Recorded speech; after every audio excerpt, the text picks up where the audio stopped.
Clinton went to Arkansas and she went to Kentucky on behalf of Democrats who lost. What's that tell us about Hillary being inevitable in 16? Well, I don't think she's that. It just tells you that she's not inevitable. I think she's very beatable. I really do. Here now with reaction, Fox News contributor, former Alaska Governor Sarah Palin. Governor, good to see you. Thank you so much, Sean. All right, you agree with that assessment? Is she as big a loser as, say, the president here? Oh, it was a whole ball of wax, wasn't it, the other night? All of the Democrats failed policies and failed candidates and failed surrogates.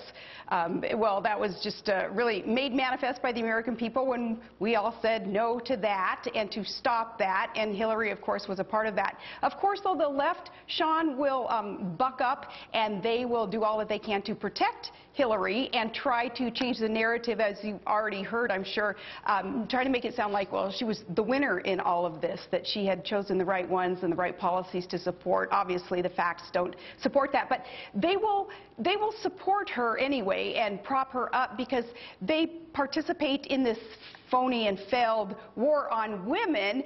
So to compensate for what it is that they accuse the Republicans of engaging in, they make an extra effort to coddle women and to make them feel that they can't independently and with their own capabilities rise to the top, that government and politicians and others have to do things for them. They will do things for Hillary to continue to prop her up. One of the big issues in almost every Senate race was the percent of the time that individual senator, Mary Landrieu or Kay Hagan, whoever it happened to be, Mark Udall, how many times, what was the percentage of times they voted with Barack Obama?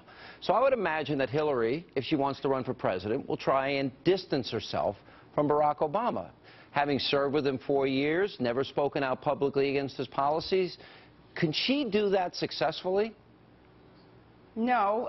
Barack Obama, of course, has had his boot on the neck of the American economy, and anyone who has participated in shining that boot, that being the people whom he surrounds himself with and helped call the shots for the nation over these past 6 years of a lot of failures, anyone who shined those boots, no, the American public, you can't underestimate the wisdom of, and we'll be saying no to anyone who participated. Good point, too, about Mark Begich, Mary Landrieu, all these folks who they supported Barack Obama and would continue to, of course, when they got back in there 97, 98, 99% of the time. How stupid did they think American voters were? Yeah. You know, I noticed on your Facebook page you had an admonition and some advice for the newly elected Republicans in Washington. And you told them, don't get so overconfident here. What's your advice for them? That the mandate that was sent with these newly elected incumbents and challengers in some cases, what they've been given is to get to Washington, D.C. and stop Barack Obama, and you better give us our freedom. And don't get overconfident, GOP, thinking that you can go back to status quo and expect victory in 2016. It's kind of like once bitten, twice shy with so many of us in just common sense conservatives around this country who follow the Constitution. We're saying you try that again, and 2016 will not go well for us. So, no, that's my warning is you get there, you stop Barack Obama and his fundamental transformation of America and secure our freedom, and you play hardball.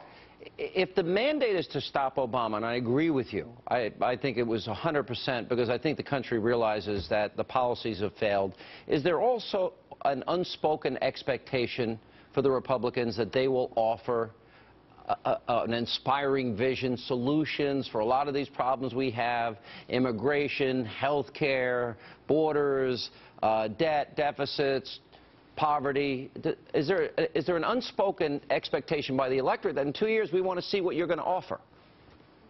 Right. First and foremost is stop Obama and his failed policies, his lawlessness, but also, yes, that inspiration that we can gain from the GOP and what it is that we sent them to do there in Washington is fulfill their campaign promises and stand strong on the planks of the Republican platform. And they can get specific from there, but lower the corporate tax rate, quit shoving jobs overseas, allow competition in a health care system once you repeal Obamacare, as you promised to do, GOP, and, you know, allow employers to hire more people, full-time jobs, not part-time jobs. What's going on right now, Sean, is a decimation of the middle class because of these high costs of health care, because of these prohibitions just placed upon employers where they're not able to hire people.